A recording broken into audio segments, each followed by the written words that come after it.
Good morning, everyone. I'm Maria Leodina Enteberdo from BS Ed English 3B, your discussant for today. And my topic is about post-colonial criticism. And I just want to say sorry if you will hear some background noises because currently I cannot do something about it. So thank you for understanding.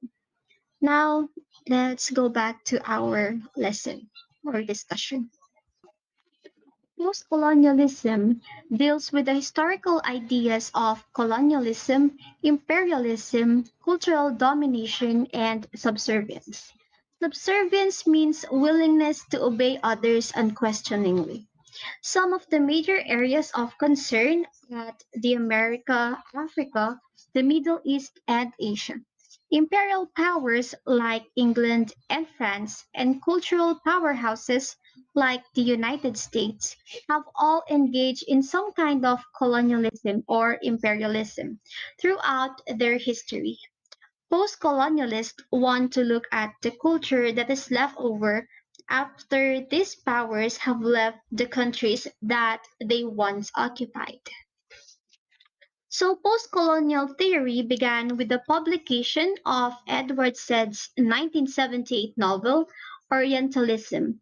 And this book describes the way studies of Asia and the Middle East and Africa were and possibly still are built on the imperialist systems of the West.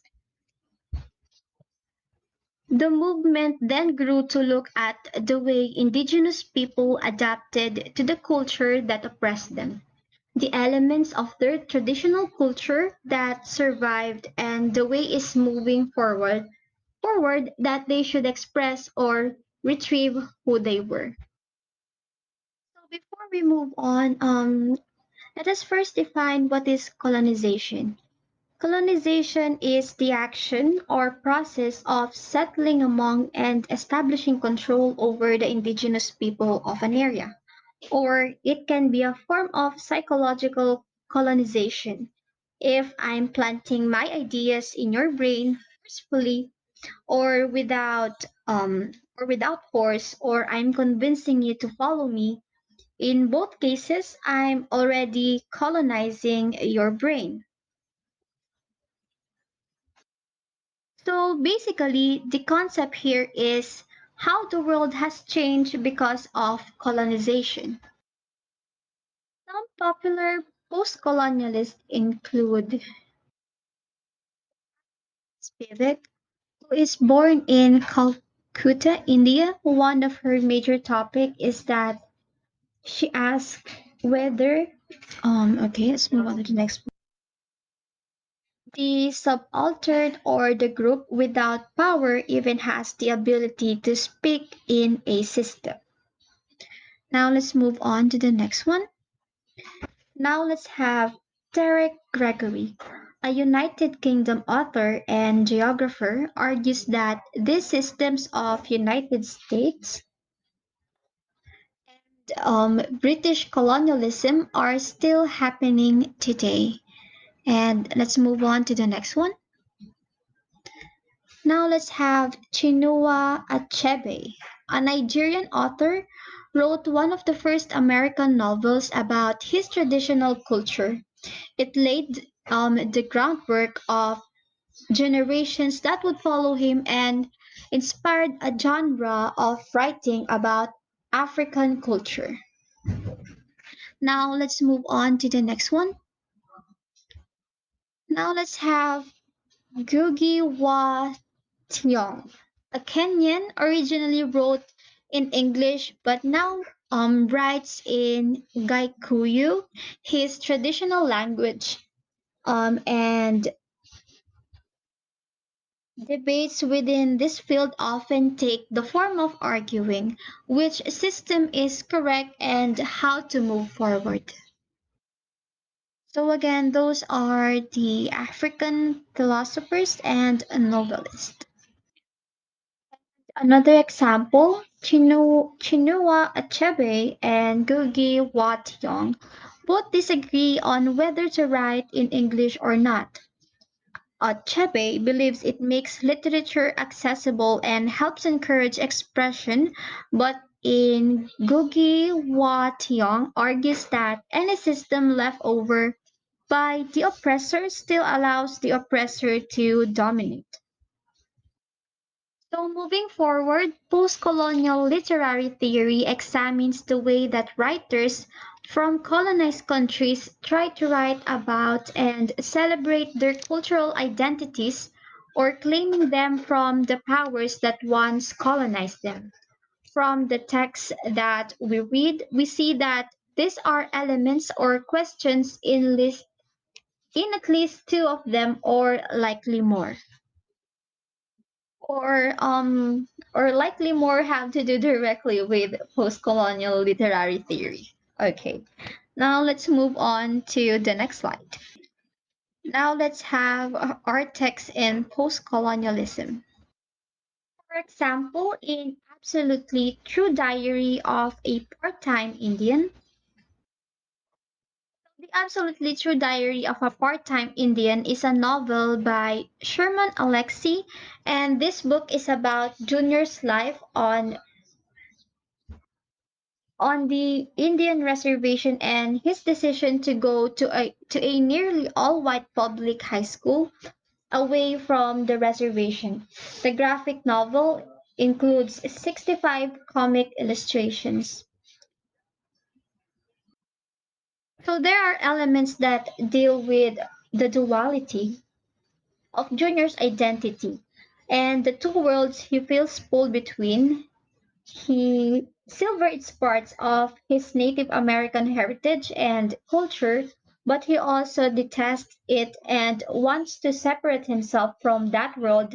At the same time, he embraces aspects of white culture, but has enough distance to simultaneously critique it. Now let's move on to the next one.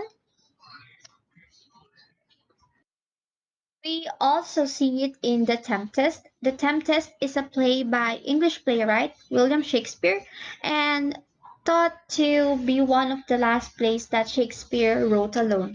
The Tempest is about magic, betrayal, love, and forgiveness. It is set on an island somewhere near Italy where Prospero, the one-time Duke of Milan, and his beautiful daughter Miranda live with a spirit called Ariel and a strange wild man called Caliban. So we see it in The Tempest, which has very obvious post-colonial elements in the character of Caliban. Through him, we see one culture Prospero's dominate and rewrite Caliban's identity so that he must conform.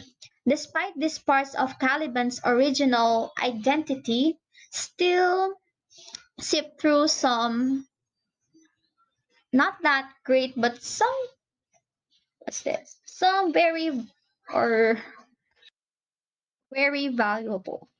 This theory would seek to understand Caliban's origin and his mother, the gods he celebrates in the ways he is inherently different from the Europeans he interacts with. When looking at a texture of postcolonialism lens, there are a few helpful questions to ask of that text. For example, with the absolutely true diary of a part-time Indian, you can ask who is the oppressor. Historically, the oppressor of the Native Americans would be the American government because Native Americans had to change their culture to fit into reservation life. However, in this text, Junior is in some ways oppressed by Native culture because of the pressure to conform to tribal culture and status quo.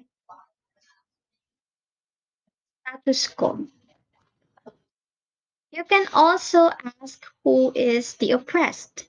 In this text, it is Junior, but also anyone who lives in the reservation. We may also ask what is the culture that is built, and we see reservation life a broken culture that white people force upon natives, exhibited by drinking, bad schooling, and less opportunity of choice and potential. And finally, what elements of their traditional culture shine through?